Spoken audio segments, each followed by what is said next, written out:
out of reach.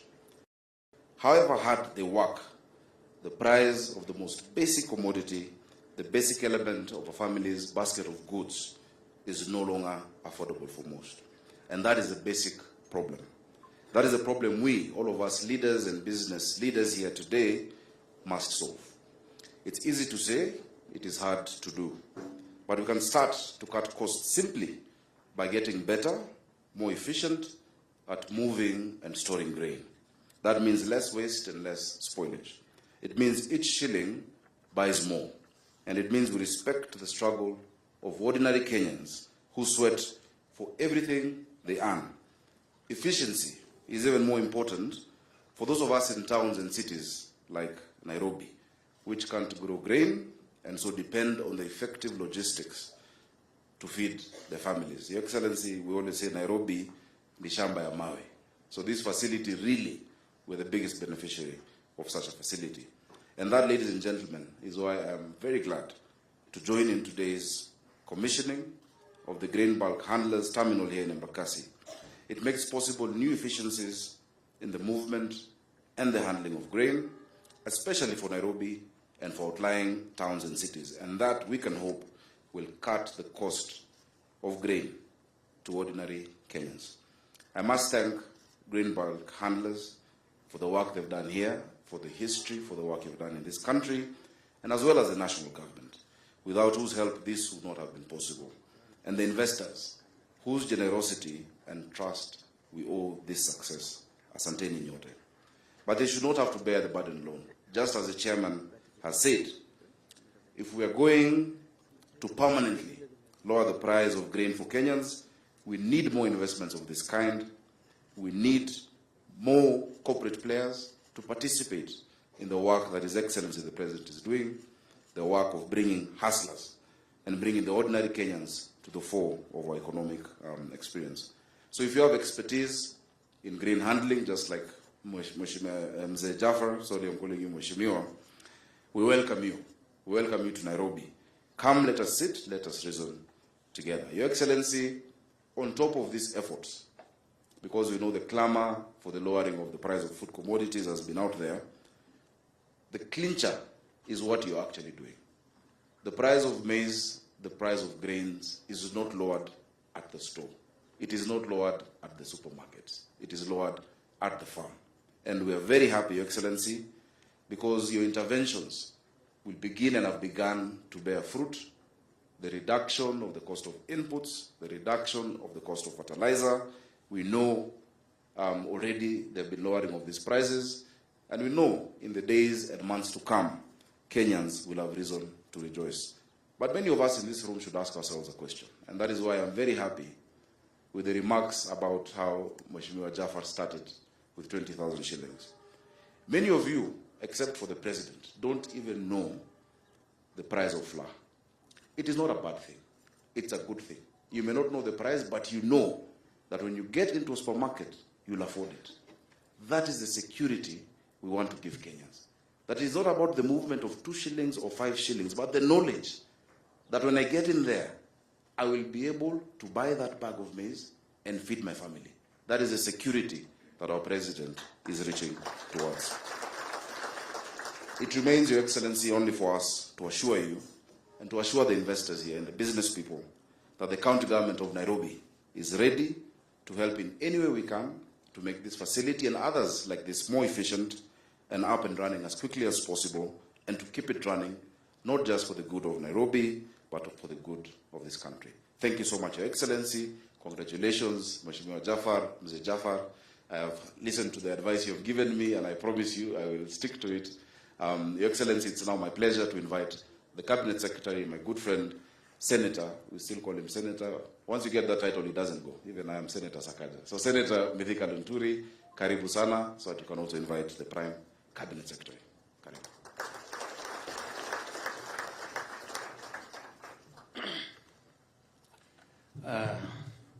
Your Excellency, the President of the Republic of Kenya and Commander-in-Chief of the Defense Forces, the Deputy President, Rigathi Gachagua, the Prime Cabinet Secretary, my good friend, Governor Nairobi, Sakaja, Msee Jafar, Chairman Greenberg Handlers, and the dignitaries present.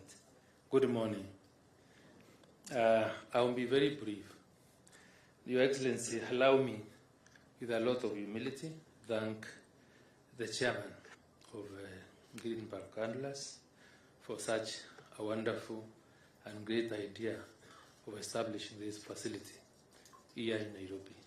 I want to say that I'm one of the people that are happy to be a beneficiary of use of this particular facility, because all the grains coming into the country are easily discharged from Mombasa and transported to Nairobi, which makes it very easy for other grain users in Nairobi to access that grain within very short time. So I really thank you. Number two, I also want to say that other than the use and the faster transportation of the grain to Nairobi, this facility also gives us a bit of relief in terms of lessening the load on our roads, where most of the lorries that would have spent very many hours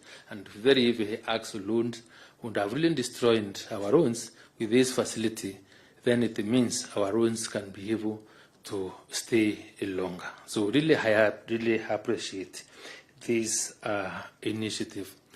Your Excellency, let me say that on behalf of the Ministry of Agriculture and Livestock Development, Greenberg Handlers, with its sister company, Greenberg Industries, is a team that is committed, that has really supported the ministry, and especially your cause in bringing the cost of food down, because I know, and I have discussed with them, and out of the people that have been able to bring and mill flour so that it's accessible in our supermarkets at a price lower, the 170, one of the people that have really supported us in this cause is Greenberg and his associated companies. So on behalf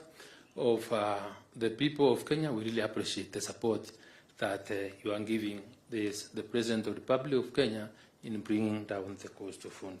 Your Excellency, because you're here, and I really do not want to take much of your time, let me say that I am happy, and will continue working together to ensure the best and the very best for the good of this country, and the such private investors that come in this country require the necessary support. So with these few remarks, let me invite the Prime Cabinet Secretary, Honorable Musalia Mudavadi, to make his brief remarks, and then invite the Deputy President. Karibu, Mheshimiwa Mudavadi.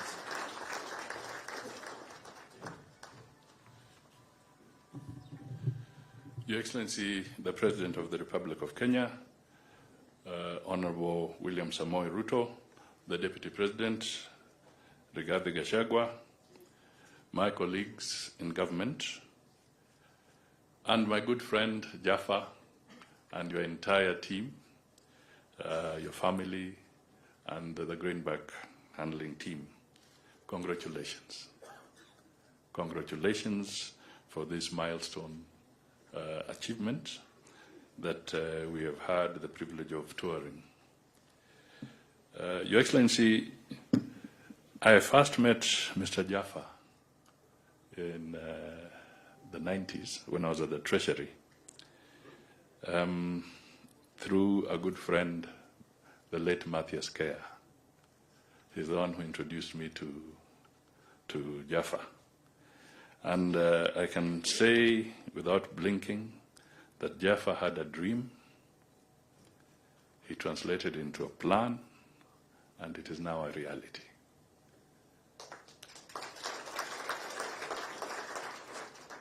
It is not easy to have this kind of investment.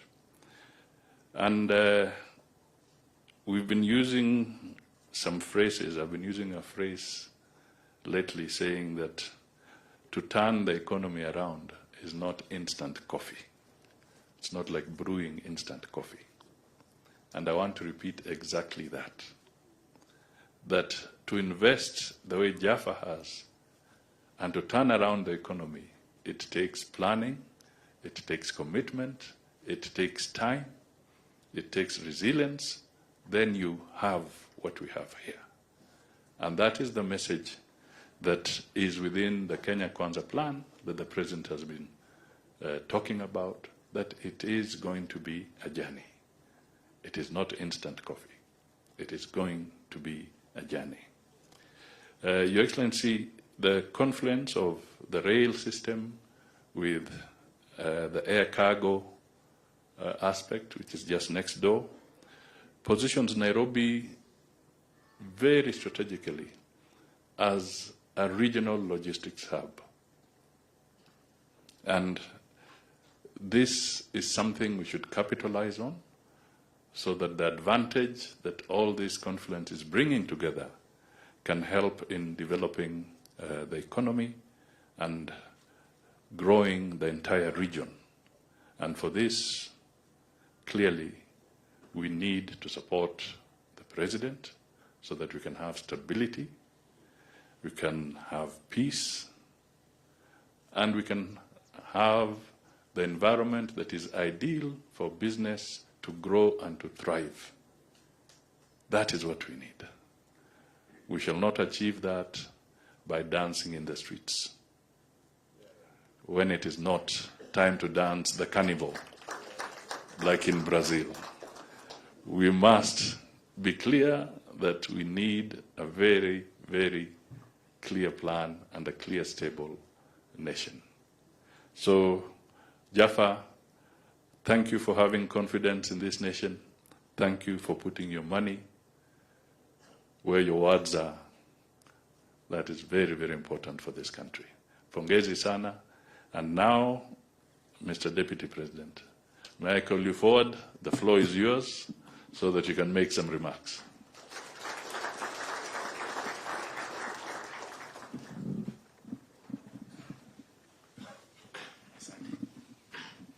Thank you. Your Excellency, the President of the Republic of Kenya and Commander-in-Chief of our Defense Forces, the Prime Cabinet Secretary, the CS Agriculture, Mr. Jaffa, the Chairman of Grain Back Handlers Limited, and your management team, and all the people here present, good morning. Your Excellency, this is another milestone in our journey to attain food security for our country. Your Excellency, it's a good morning because it's been raining the whole night, and this has brought a great relief to the people of Kenya. We are coming out of a very difficult situation because of the effects of climate change. And Your Excellency, in our efforts to make sure that no Kenyan die from hunger, as we mobilize food across the world to make interventions for the people of Kenya, I must report to you, sir, that Grain Back Handlers has been an important partner in this journey. Only last month I was in Mombasa at the facilities of Grain Back Handlers to receive wheat from Russia and sorghum from the United States to help in mitigating the effects of drought. I therefore want to say, Chairman and your team, we are grateful as a government for the role that you have played in assisting us to clear food very quickly for Kenyans who would otherwise have starved. Your Excellency, I think it's important as we discuss matters grain to commend you for your leadership, that through prudent management and interventions, you have, in record 7 months, brought down the cost of unga from a staggering 230 shillings to 150 shillings. Congratulations, Your Excellency. Your Excellency, you never went to look for money to subsidize unga. the only input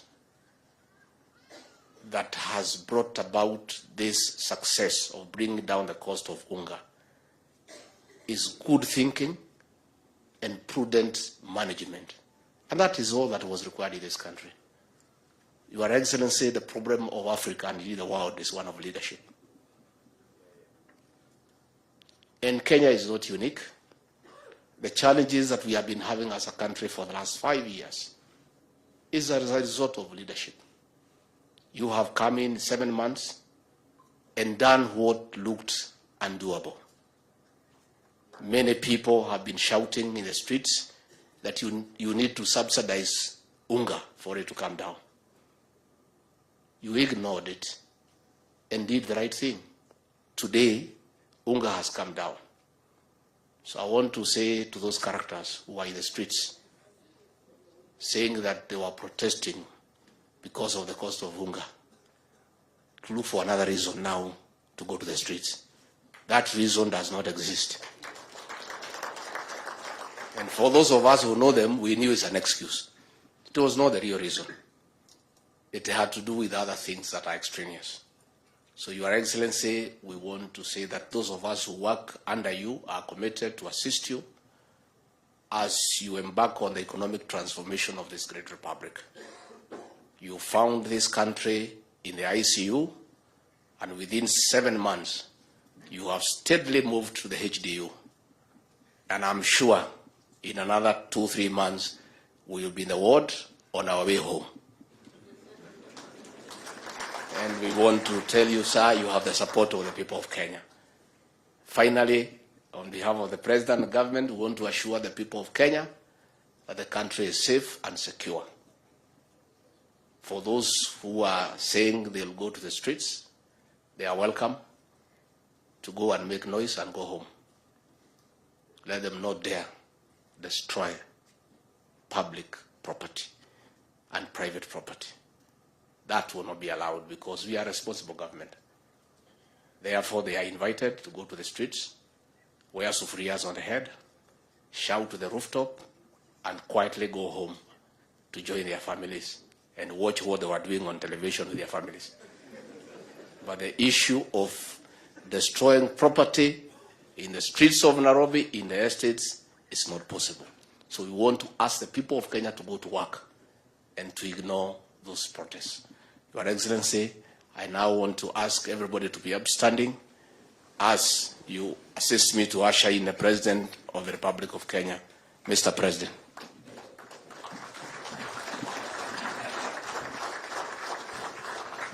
Thank you very much, Mr. Deputy President. Tafadhali tuketi chini. Thank you very much. Mr. Deputy President, Rigathi Gachagua,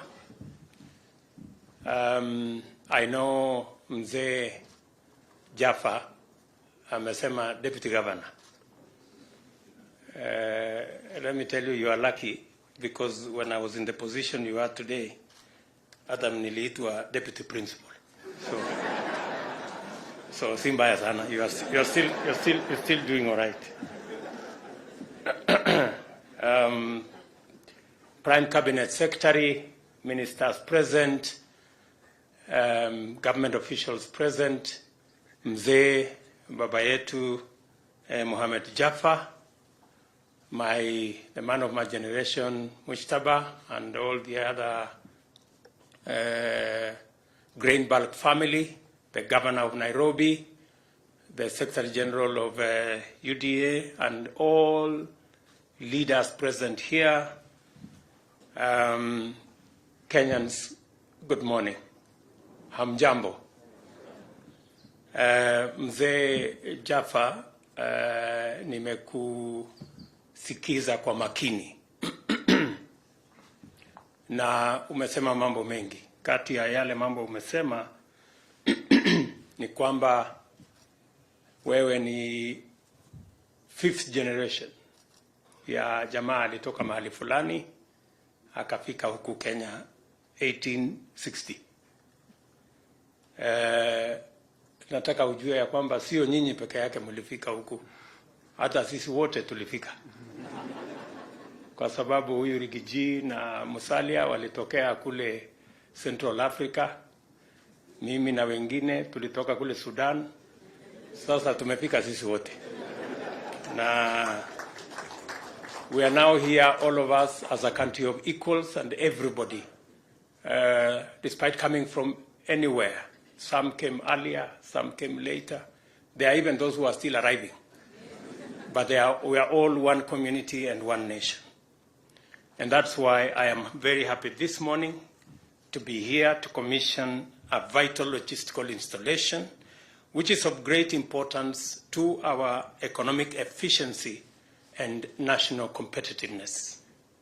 The establishment of a specialized logistics facility goes a long way in enhancing the country's productivity and competitiveness by increasing cargo handling efficiency, thereby maximizing the capacity of the railway infrastructure to support stronger economic performance. Kenya is the gateway to East and Central Africa, and through our port of Mombasa, we are able to serve our own inland territory as well as neighboring countries by facilitating both inbound and outbound movement of goods and people. This way, our national transport system performs a vital economic role in supporting our region's exports and imports, as well as promoting regional integration. Additionally, Kenya aspires to ensure its international competitiveness in various important sectors. We recognize the role of infrastructure in providing the connectivity required to anchor levels of efficiency that can keep our economy competitive on a continuous basis. Further, Kenya recognizes the need of investing in greater infrastructure capacity with a view to achieving high productivity and robust economic performance that is commensurate with our stated aspirations as set out in the National Economic Development Blueprint Vision 2030. Developing seamless transport and communications connectivity is inevitable in the interest of stimulating productivity along every value chain across various sectors throughout the country. It is also critical to enhance national and regional socio-economic integration. We have been committed to reducing the time needed for goods and services to move from producers to consumers, and a dense network of effective infrastructure is a necessary imperative. Railway transport remains the most efficient means of transporting large volumes of cargo across territories. It was time for Kenya to upgrade its railway transport system and improve general transport efficiency by constructing a cheaper, faster, high-capacity standard gauge railway in order to manage the exponential growth of imports and export trade. The Mombasa Railway standard gauge railway is now in place. However, this essential national asset is performing significantly below its capacity. I am told by the management of Kenya Railways that it's currently at almost 40%. Partly because of present levels of economic activity remains inadequate, but also because it lacks requisite provisions for facilities to unlock its full potential. And the reason why the Minister for Transport and the management of Kenya Railways are not here is because we have made a commitment that we want to increase the capacity of our railway network from the current 40% to 80% in the next 5 years. And they are on a journey to sound the market on how we are going to seamlessly integrate the Port of Mombasa and our railway system, including railway sidings like the one that we have shown here, built by Grain Bulk. Those kind of facilities of railway sidings, including making it possible to deliver as near as possible to agents and to destinations. That last mile is part of the ecosystem we are trying to develop to increase the efficiency of our railway and to deliver more to as near the destination as is possible, apart from also expanding our ecosystem of manufacturing and value addition. And I want to say that we are in the final stages of expanding what we have in Naivasha as an industrial city. The government of Kenya is going to increase or add an additional 5,000 acres to be brought under the special economic zone in Naivasha, as we do the same in the 3,000 acres in Mombasa. And as was announced by the Minister for Trade and Industry, we are also in the process of setting up another 5 special economic and export zones around the country so that we can better use the infrastructure that is being put in place, including the infrastructure that has been ably put together by the grain bulk company. It is clear that the Nairobi Freight Station was intended to serve as a hub of cargo transport on the SGR. However, it cannot perform the function of a rail freight terminal because specialized facilities for handling bulk freight and container cargo were not developed. And I want to thank this great company for being among the first to invest in that space. I want to encourage other companies, instead of being on the sidelines, to work with the government of Kenya, and we are willing and ready and able to facilitate others to come on board so that we can have a competitive environment that gives us best results. I remember having a chat with my good brother Mujtaba, and I asked him whether he has any problem with competition. He says to me, competition makes him better. And I think that is the spirit that we... Further to this, there remains urgent need to effectively complement the evacuation of significantly increased and rapidly growing cargo throughput at the Port of Mombasa by developing specialized bulk handling as well as receiving facilities both in Nairobi as well as in other discharge points. Lack of these specialized bulk handling facilities imposed particularly costly constraints upon dry bulk such as grain and clinker, which had to be transported in trucks to storage facilities outside the port in Mombasa, while the SGR terminated at the port on one end and the inland container depot, container terminals in Nairobi and Naivasha. In the absence of these facilities, not even the completion of the SGR port relief lines could ease the dire logistical constraints experienced at the port and in the inland terminals. Development of SGR logistics and commercial hubs to provide adequate storage, warehousing, handling, and other facilities is therefore essential in the utilization of the full capacity of the SGR. In turn, the enhanced viability of SGR will provide the definitive indication of our economy's strides towards sustainable competitiveness. The government of Kenya has identified partnerships with the private sector as a highly appropriate delivery model for many projects under the 5 pillars of the bottom-up economic transformation plan. Private capital is particularly ideal for developing SGR logistics and commercial hubs to be located on the wayleave within reasonable intervals along the SGR line. The hubs must contain adequate logistics, dry port, storage and handling, loading and offloading, as well as such other facilities that are needed to maximize the utilization of the SGR.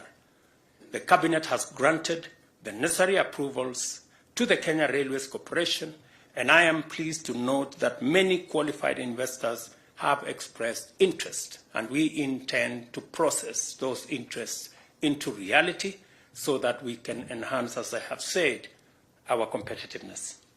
Among the investors, Grain Bulk Limited is one of the most experienced with demonstrated technical and financial capacity in performing all the activities which constitute the envisaged business of a hub.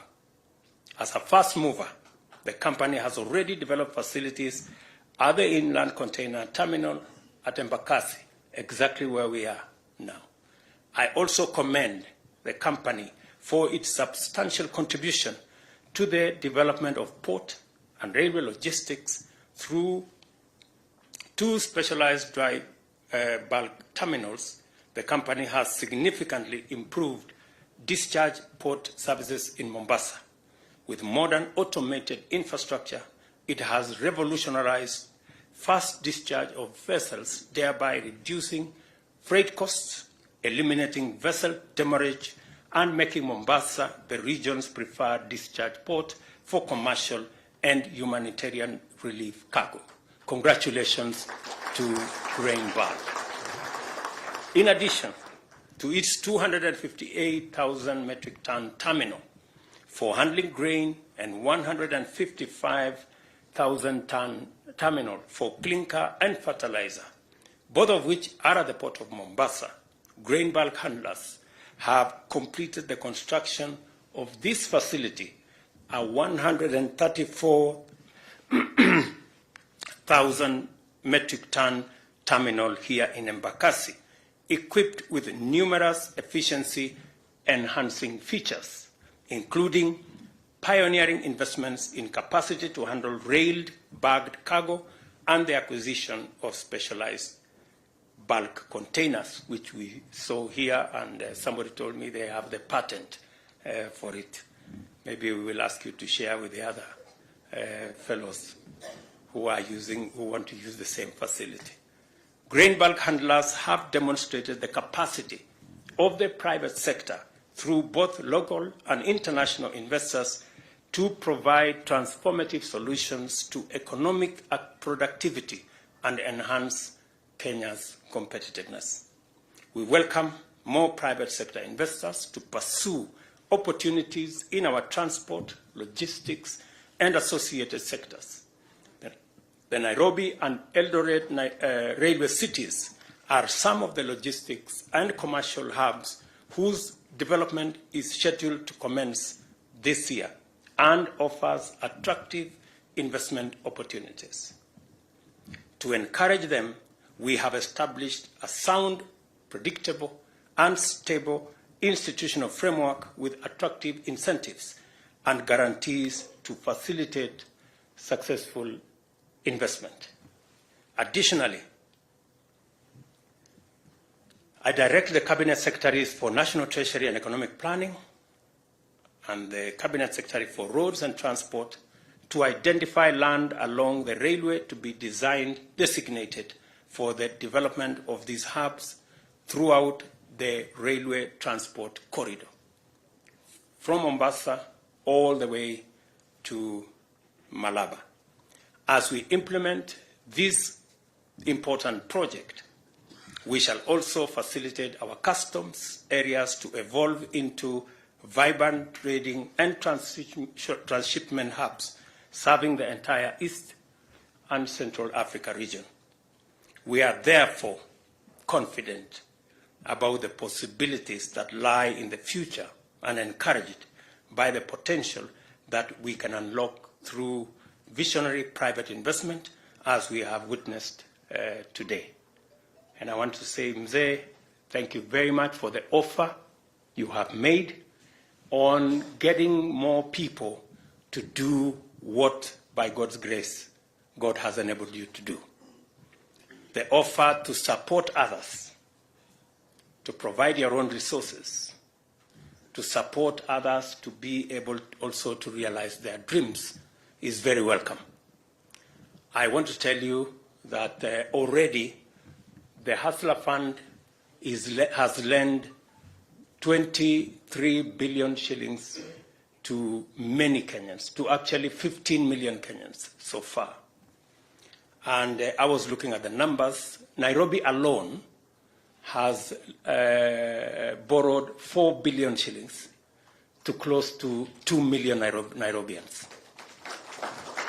And the very good news is that contrary to the assertions of some of our politicians that told Kenyans to take the money and go make merry with it, 80% of Kenyans are actually paying back that money and continuously borrowing. We have about 7 million Kenyans who are repeat 4, 5, 10, 15. In fact, we have one Kenyan who has reached almost 100 times borrowing and paying because they know what it means. What we have done, we have presented a budget to Parliament, our first ever budget, and we have been careful not to make the mistakes that were made in the past. We have reduced our deficit from close to $1 trillion to 600 billion. We do not want to be a country that lives beyond its means. Last budget, we had a deficit of almost $1 trillion shillings. In this budget, we have reduced it to 600 billion, and we have committed that our next year budget will continue to have even a lesser deficit because we need to cut the cloth, the size that fits us. We cannot continue to live beyond our means. We have also been careful to look at some of the taxes that impede national development, and we have removed or reduced some of the taxes. As you will be seeing, we have presented to Parliament to reduce taxes on gas because we believe there is an opportunity for clean energy that also supports our quest to make Kenya a green economy. We have also brought down taxes on property because we want to encourage more Kenyans to be home owners.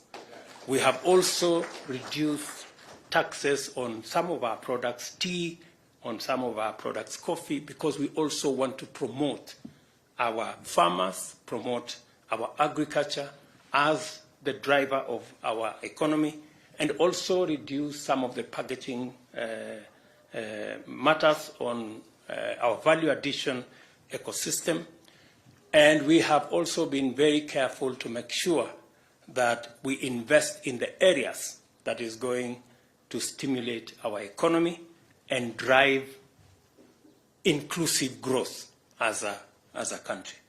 And I want to tell the people of Kenya that as they will see in the coming months, we will be prudent, we will be careful, and we will make sure that there are no wastage, there is no pilferage, and the people of Kenya get value for every coin that they pay. We are also very careful to ensure that we also have interventions in the areas that support creation of jobs. One of the spaces that we are looking at is our housing program, our manufacturing agenda, and we have done the necessary incentives in those areas to stimulate the areas that will create jobs for the millions of young people, very enterprising, very innovative, and very energetic in Kenya. So we will continue to do this. I'm also very happy that working with farmers, the farmers of this country are a great lot. They work hard, they work overtime, they go beyond the call of duty, and they do the most for us to have a meal on our tables. Already 2 million farmers have accessed our subsidized fertilizer. I am told by the Kenya Seed Authority that this year they have sold an additional 2 million kilos of seed, equivalent to almost 200,000 acres of additional land that was not farmed last year will be farmed this year because we have made it easy for farmers to go back to the farms. We are very confident that we will have, God willing, with the rains we are experiencing, we will have a good harvest, and this challenge of food, high prices of living, cost of living, and high food prices, we can put it behind us. Between the collaboration between government and our farming community, we can do this together. I also want to thank logistics providers like Grain Bulk and many of our millers across the country and traders who have worked with us to reduce the cost of food in the country. Many of our millers, just by encouraging them, have voluntarily taken off some of their profits so that we can feed the nation. And as my deputy has said, it has costed us not even 1 shilling to reduce the cost of unga from 230 to 150. Instead of subsidizing unga, which is consumption, we decided to subsidize production because that is the model that works. I want to encourage all of us to be focused and to ensure that we work in a collaborative manner to take the country forward.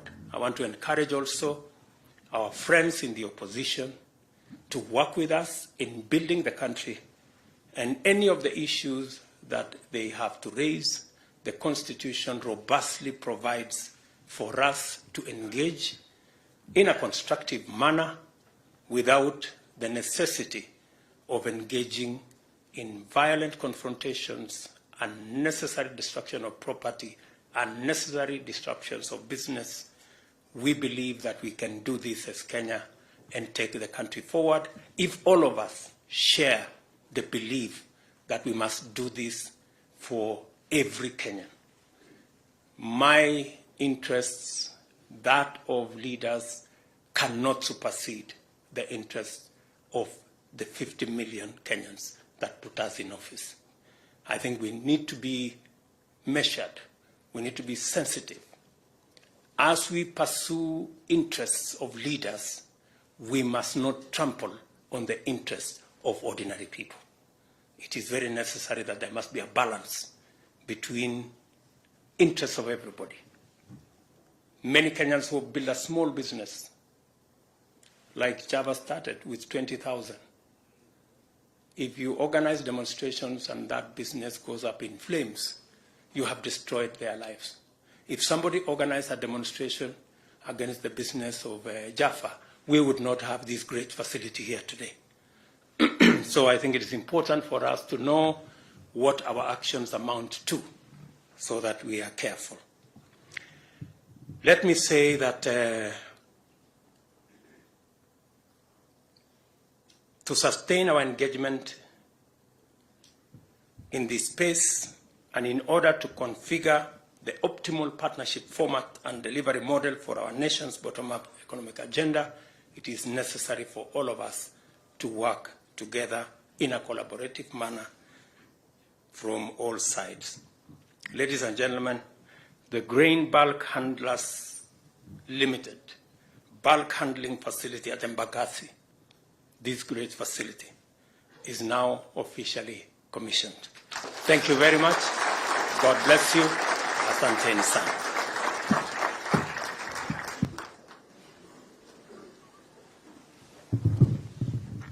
Come on, let's put our hands together one more time for His Excellency the President for that wonderful speech. Thank you very much, Your Excellency. We only have 2 other items that the management had requested for, and that is they had prepared a gift for you. So I would like to ask that we bring the gift, and at this point we'll ask Msee Jaffa to present the gift to you, Your Excellency. After that, we shall then have